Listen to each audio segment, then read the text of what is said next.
श्री शिवाय नमस्तुभयम। दोस्तों, जैसा कि आप सभी लोग जानते हैं कि 30 जनवरी 2026 यानी शुक्रवार को पड़ रही है माघ माह की शुक्ल पक्ष प्रदोष व्रत। और दोस्तों, यह वह तिथि है जो माघ में पड़ने वाली सबसे बड़ी तिथि है, क्योंकि यह शुक्रवार के दिन पड़ रही है और इसका बहुत ही बड़ा और विशेष महत्व होता है। पूज्य गुरु जी ने कहा है कि अगर कभी भी मौका लग जाए और माघ मास की प्रदोष व्रत शुक्रवार को पड़ जाए तो आप लोगों को एक छुटकी काला तिल वाला उपाय तो अवश्य ही करना चाहिए। इन दोनों का संयोग बहुत कम आता है और इसी के साथ में गुरुजी ने अपनी शिव पुराण कथा में बताया है कि इस दिन आपको एक छुटकी काला तिल वाला उपाय तो आपको अवश्य ही करना चाहिए, क्योंकि ऐसा दिन पूरे साल में सिर्फ एक ही बार आता है। और दोस्तों, आप सभी लोग जानते हो कि शुक्रवार प्रदोष व्रत का अगर सबसे बड़ा कोई उपाय है तो एक छुटकी काला तिल वाला उपाय है। तो दोस्तों, शुक्रवार प्रदोष व्रत के दिन आप लोगों को इस एक छुटकी काला तिल वाला उपाय को जरूर करना है। बहुत सारे लोग होंगे जिन लोगों ने इस उपाय को ना किया हो, मतलब पूरा महीना निकल गया, उन्होंने किसी भी दिन इस एक छुटकी काला तिल वाला उपाय को ना किया हो। पर दोस्तों, आपके पास एक आखिरी मौका बचा हुआ है जो कि 30 जनवरी शुक्रवार प्रदोष व्रत के दिन है। तो इस दिन आप लोगों को इस वाले उपाय को जरूर कर लेना है, भले ही आपने पूरे महीने पर इस उपाय को ना किया। पर अगर आप इस माघ मास के शुक्रवार प्रदोष व्रत के दिन अगर इस वाले उपाय को कर लिया तो आपको इस उपाय को करने का वह फल मिलेगा जिसकी आपने कभी कल्पना भी नहीं करी होगी। इसीलिए आप लोग इस वाले उपाय को एक बार जरूर कर लेना। आप पर आपको कल्पना भी कर दे है ताकि आप लोगों के हाथ से यह मौका ना जा सके और आपको इस उपाय को करने का फल मिल सके। दोस्तों, यह उपाय पंडित जी ने अपनी अभी के ही श्री शिव महापुराण की कथा में बताया है, जिस उपाय को आज हम आपको बहुत अच्छे से समझाने वाले हैं। वीडियो को देखने के बाद इस उपाय को समझने के लिए आपको कोई और वीडियो को देखने की जरूरत नहीं पड़ेगी। तो चलिए दोस्तों, उपाय को शुरू करते हैं। देखिए, ये इस माघ मास के शुक्रवार प्रदोष व्रत के दिन ये इतना खास होता है, इतना महत्वपूर्ण होता है। देखा गया है कभी कभी बड़े बड़े पूजा पाठ अनुष्ठान से जो मनोकामना पूर्ण नहीं होते, वह माघ मास के शुक्रवार प्रदोष व्रत के दिन एक छोटे से उपाय करने से ही आपकी मनोकामना पूर्ण हो जाती है। और बहुत सारे लोगों ने इस उपाय को किया भी है और उनको इसको करने का फल भी जरूर मिला है। अगर आप लोग भी इस उपाय को करना चाहते हैं तो आप इस उपाय को पहले अच्छे से समझ लेना, सुन लेना, उसके बाद करना। आपको इस उपाय का फल जरूर मिलेगा और इस उपाय को कर लेने से आपके घर में चाहे किसी भी प्रकार की दुहक और समस्या क्यों ना चल रही हो, आपको उसका कारण भी नहीं पता है कि भाई यह समस्या किस कारण से चल रही है। उसका कुछ भी कारण हो सकता है, जैसे पितृदोष हो सकता है, किसी भी तरह का मंगल दोष भी हो सकता है। तो इस दिन आप लोगों को यह वाला उपाय कर लेना है। यह एक ऐसा उपाय है जिस उपाय को अगर किसी विशेष दिन पर किया जाए तो भाई उस विशेष दिन का जो है वह तो हमें मिलता ही मिलता है, पर हमने उस दिन पर इस उपाय को किया है तो हमें उससे भी बड़ा फल मिलता है और फल बहुत जल्दी मिलता है, क्योंकि आप इस उपाय को बहुत ही बड़े और विशेष दिन पर कर रहे हो। तो चलिए अब उपाय के बारे में बात करते हैं।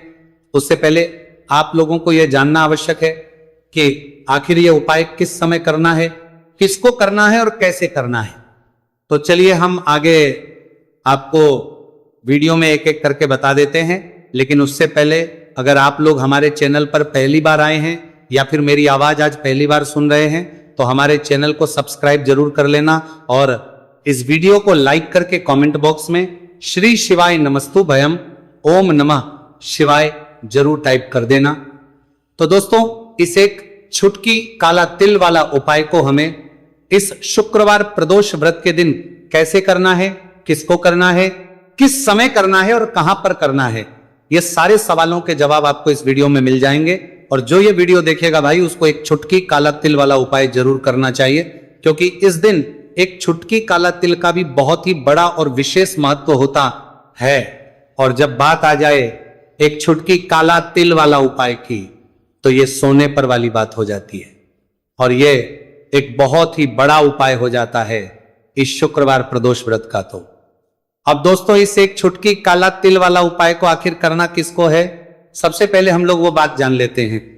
तो देखो, घर की जो बड़ी माताएं बहनें होती हैं, उन माताओं बहनों में से कोई भी एक बड़ी माता बहन इस वाले उपाय को कर सकती है।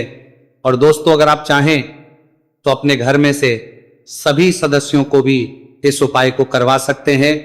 अगर किसी व्यक्ति की खुद की कोई मनोकामना है, खुद की कोई दुख और परेशानी है जो कि वो अपने लिए ही करना चाहता है, इस वाले उपाय को तो वो खुद अपने लिए भी कर सकता है। बाकी अगर कोई घर में से ऐसा है जो कि अपने पूरे घर परिवार की सुख और शांति के लिए ये वाला उपाय करना चाहता है, तो भाई वो भी कर सकता है, उसमें भी कोई दिक्कत वाली बात नहीं है। कहने का मतलब यह है कि इस उपाय को हर एक सदस्य भी कर सकता है और पूरे घर परिवार के सदस्य के लिए घर की बड़ी बहनों में से कोई एक माता बहन भी कर सकती है। माताएं बहनें अगर घर में उपस्थित ना हो या वो ये वाला उपाय ना कर पा रही हो, तो फिर घर का कोई बड़ा सदस्य भी इस एक छुटकी काला तिल वाला उपाय को कर सकता है, चाहे फिर वो पुरुष ही क्यों ना हो, उसमें कोई भी दिक्कत वाली बात नहीं है। अब दोस्तों जो अगला प्रश्न निकल कर आता है वो ये आता है इस उपाय को लेकर कि आखिर इस उपाय को हमें किस समय करना है, सुबह के समय करना है कि शाम के समय करना है। तो देखो इस वाले उपाय को आप लोग सुबह भी कर सकते हो और शाम के समय प्रदोष काल में भी कर सकते हो। अब अगर आप पूछो कि भाई सबसे उत्तम समय कौन सा रहेगा इस एक छुटकी काला तिल वाला उपाय को करने का, तो हम आपसे बस यही कहेंगे कि इस उपाय को आप सुबह के समय करेंगे तो ज्यादा बेहतर होगा। बाकी अगर प्रदोष काल शाम के समय भी करेंगे तो भी अच्छा होगा, उसमें कोई भी दिक्कत वाली बात नहीं है। तो अब दोस्तों जो अगली सबसे बड़ी और महत्वपूर्ण बात आती है वो ये आती है कि सुबह अगर हम उपाय को करेंगे तो हमें कितने बजे से लेकर कितने बजे तक के बीच में करना है, और शाम के समय प्रदोष काल में करेंगे तो हमें कितने बजे से लेकर कितने बजे के बीच में करना है। तो देखो सुबह जितनी जल्दी हो सके आप उपाय को करने की कोशिश करना। बाकी अगर किसी कारणवश लेट भी हो जाओ, थोड़ी देर भी हो जाए, तो 10 या 11 बजे तक भी आप उपाय कर लेना, पर 12 बजे से ज्यादा देरी ना हो, ठीक है, इस बात का ध्यान रखना। उसके बाद में दोस्तों अगर के समय प्रदोष काल की बात करें, प्रदोष काल का जो समय है होता है वो शाम के 6 बजे से शुरू हो जाता है। मतलब शाम के 6 बजे से लेकर 7 बजे के बीच का जो समय होता है यह समय प्रदोष काल का समय होता है। तो आप इस उपाय को 7 या 8 बजे के बीच में भी कर सकते हो। मतलब शाम के 6 बजे से रात 8 बजे के बीच में आप कभी भी इस वाले उपाय को कर सकते हो, उसमें कोई भी दिक्कत वाली बात नहीं है। देखिए आज के इस पूरे वीडियो में हम आपको 3 चमत्कारिक उपाय बताने वाले हैं। ये तीनों ही उपाय बहुत खास और बहुत ही विशेष होने वाले हैं। तो चलिए दोस्तों जान लेते हैं गुरुजी द्वारा बताए गए पहले उपाय के बारे में। देखिए यह उपाय आपको अपने परिवार के लिए करना है। यदि आप चाहते हैं कि आपका परिवार का प्रत्येक सदस्य तरक्की करे, उन्हें हर कार्य में सफलता की प्राप्ति हो, तो आपको यह उपाय करना है। तो देखिए इस उपाय को करने के लिए आपको एक आटे का दीपक लेना है। आपको अपने ही घर पर एक एक आटे का दीपक प्रकार से तैयार कर लेना है। अब देखिए दोस्तों इस प्रकार से आटे का दीपक तैयार करने के बाद इसी के साथ में आपको एक चुटकी हल्दी भी लेनी होगी। अब ये दोनों ही सामग्रियां लेकर के आपको पहुंच जाना है अपने ही घर में तुलसी जी के पौधे के पास में। देखिए कई लोग कमेंट करके पूछ रहे हैं कि क्या हम तुलसी जी के पौधे के वहां पर, हमारे घर में जो तुलसी जी का पौधा है वह सूख चुका है, तो वहां पर भी इस उपाय को कर सकते हैं। तो हाँ बिल्कुल, आप इस उपाय को, जो आपके घर में तुलसी जी का पौधा है वहीं पर आपको यह उपाय करना है। देखिए सबसे पहले तो आपको ये जो उपाय है सूर्यास्त के बाद यानी कि रात्रि के समय में ही करना होगा। अब देखिए सबसे पहले आपके पास जो एक छुटकी हल्दी है उसे आपको तुलसी जी के पौधे में डाल देना है। अब देखिए आप जो एक आटे का दीपक लेकर के आए हैं, सबसे पहले तो आपको उसे तुलसी जी के पौधे के पास में रखना है, और तुलसी जी पौधे के पास में रखने के बाद इस दीपक में हमें शुद्ध घी का प्रयोग करना है, और इसी दीपक में हमें गोल रूप की बाती का प्रयोग करना है, क्योंकि ये जो दीपक है विशेषकर हम हरि विष्णु नारायण के नाम से लगा रहे हैं। अब इस दीपक को आपको प्रज्वलित कर देना है और आपको भगवान विष्णु से, माता तुलसी से प्रार्थना करनी है कि हमारे घर में परिवार का प्रत्येक सदस्य तरक्की करे, उसे अपने हर कार्य में सफलता की प्राप्ति हो, पूरा परिवार खुश रहे। हे भगवान नारायण आप हमारे परिवार की रक्षा करना। अब देखिए दीपक को प्रज्वलित करने के बाद आपको तुलसी जी के पौधे के नीचे यदि तुलसी जी का पत्ता गिरा हुआ पड़ा है तो उसे आपको उठा लेना है। आपको ध्यान रखना है तुलसी जी के पौधे से पत्ता तोड़ना नहीं है, नीचे गिरा हुआ है तो उसे आपको उठा लेना है। अब देखिए आपके घर में भगवान विष्णु की, भगवान श्री राम की या फिर भगवान श्री कृष्ण की यानी कि श्री विष्णु के किसी भी अवतार की प्रतिमा लगी हुई है तो वहां पर आपको जाना है और आपको थोड़ी सी चीनी या फिर मिश्री आपके घर में हो तो उनका भोग आपको भगवान विष्णु के सामने लगाना है, और जो आप तुलसी जी का पत्ता लेकर के आए हैं उसे भी आपको उसी भोग में डाल देना है। अब देखिए, थोड़ी सी देर इस भोग को वहीं पर रखे रहने देना है और फिर इस भोग को आपको अपने घर के परिवार के प्रत्येक सदस्य को प्रसाद स्वरूप प्रदान करना है। यकीन, इस उपाय को करने से आपके परिवार का प्रत्येक सदस्य हमेशा तरक्की पर रहता है और आपके परिवार में हमेशा खुशियां बनी रहती हैं। तो इस प्रकार से आपको पहला उपाय कर लेना है। अब हम जानते हैं दूसरे उपाय के बारे में। देखिए, ये जो उपाय है विशेषकर धन की प्राप्ति के लिए है, मां लक्ष्मी को प्रसन्न करने के लिए है और विशेषकर शुक्रवार प्रदोष व्रत की रात्रि में ही आपको ये उपाय करना है। देखिए, सामने आपको एक दीपक दिखाया जा रहा है, तो आपको एक दीपक लेना है। दीपक आप मिट्टी का भी ले सकते हैं, आटे का भी ले सकते हैं। अब देखिए, इस दीपक में आपको शुद्ध घी का प्रयोग करना होगा और इस दीपक दत्त में आपको विशेषकर मोली वाला जो धागा आता है, लाल रंग का कलावा का धागा जिसे हम कहते हैं, उसकी बात ही आपको इस दीपक के अंदर प्रयोग करनी है, यानी कि लंबी बाती का आपको इस दीपक के अंदर प्रयोग करना है।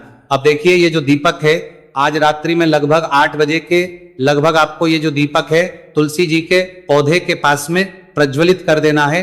दीपक की जो बाती है उसका मुख आपको उत्तर दिशा में रखना है, इस बात का ध्यान रखना है। और आपको ओम महालक्ष्मी नमः इस मंत्र का लगातार जाप करते रहना है। देखिए, इस मंत्र का आपको 11 बार या फिर 108 बार जाप करने के बाद तुलसी जी के पौधे के नीचे से थोड़ी सी मिट्टी उठानी है। देखिए, आपको पता है कि अभी माघ के पवित्र दिन चल रहे हैं और माघ मास के दिनों में यदि आप शुक्रवार प्रदोष व्रत के दिन तुलसी जी की मिट्टी रात्रि के समय में लेते हैं तो इससे आपके जीवन के जो सारे संकट है वह समाप्त होते हैं।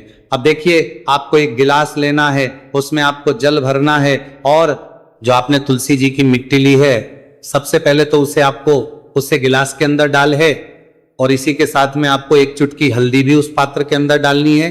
अब देखिए, इस जल का छिड़काव आपको अपने पूरे ही घर में करना है। देखिए, जल का छिड़काव आपको अपने घर के प्रत्येक कोने में करना है, मुख्य द्वार पर करना है, प्रत्येक कमरे में करना है। केवल अशुद्ध स्थानों को आपको छोड़ना है, बाकी आपको प्रत्येक कोने में, प्रत्येक कमरे में जहां आप धन रखते हैं, चाहे रसोई घर हो, वहां पर आपको इस जल का छिड़काव करना है। और जल का छिड़काव करते समय आपके मन में यही भाव रहना चाहिए कि माता लक्ष्मी की कृपा से हमारे जीवन में हमेशा धन धान्य के भंडार भरे रहे और जीवन में जो भी संकट है, कष्ट है, वो सभी दूर हो। इस प्रकार से कामना करते हुए सुंदर भाव के साथ आपको यह उपाय करना है। देखिए, इस उपाय को करने से घर का जो दुर्भाग्य है वो दूर होता है। तो इसीलिए आपको शुक्रवार प्रदोष व्रत की दिव्य रात्रि में यह उपाय करना है। अब दोस्तों, हम बात कर लेते हैं तीसरे विशेष और अंतिम उपाय के बारे में। देखिए, इस उपाय के माध्यम से भगवान विष्णु और माता लक्ष्मी दोनों ही प्रसन्न होने वाले हैं। तो देखिए, इस उपाय को करने के लिए सबसे पहले तो आपको दीपक लेने हैं। दीपक आपको 2 लेने होंगे।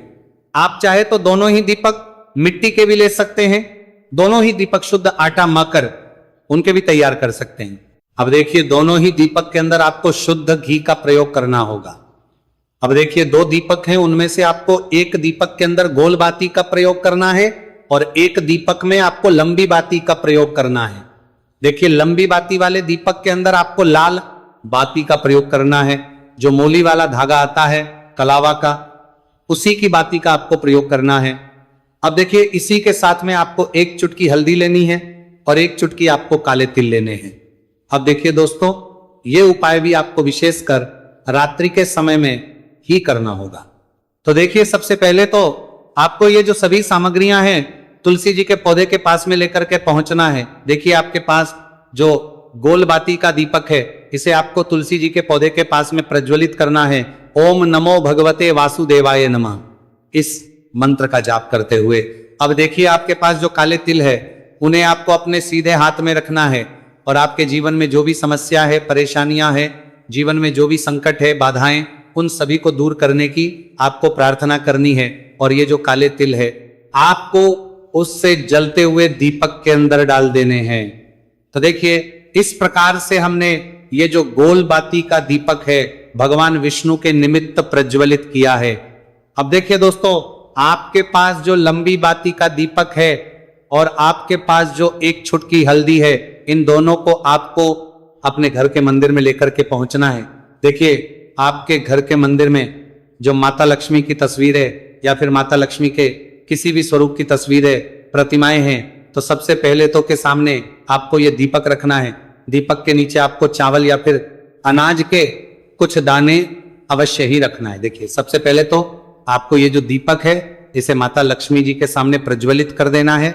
अब देखिए, आपके पास जो एक चुटकी हल्दी है, इसे आपको जलते हुए दीपक के अंदर डाल देना है और आपको ओम महालक्ष्मी नमः या फिर ओम नमो भगवते वासुदेवाय इस मंत्र का जाप करना है। माता लक्ष्मी से आपको प्रार्थना करनी है कि जीवन से जो भी दुर्भाग्य है, दरिद्रता है, उन्हें आप समाप्त करें और हमारे घर में हमेशा सुख, शांति और समृद्धि बनी रहे। इस प्रकार से आपको कामना करनी है। तो देखिए दोस्तों, इस प्रकार से आज के इस वीडियो में हमने आपको शुक्रवार प्रदोष व्रत की रात्रि में किए जाने वाले 3 महा उपाय बताने का प्रयास किया है। जो भी आपके लिए उचित है, सरल है, उसे आप कर सकते हैं। तो दोस्तों, ये थे पूज्य गुरु जी द्वारा बताए गए कुछ बहुत ही खास उप। अगर आपको जानकारी अच्छी लगी हो तो वीडियो लाइक करिएगा। मिलते हैं फिर एक नए वीडियो के साथ। श्री शिवाय नमस्तुभयम।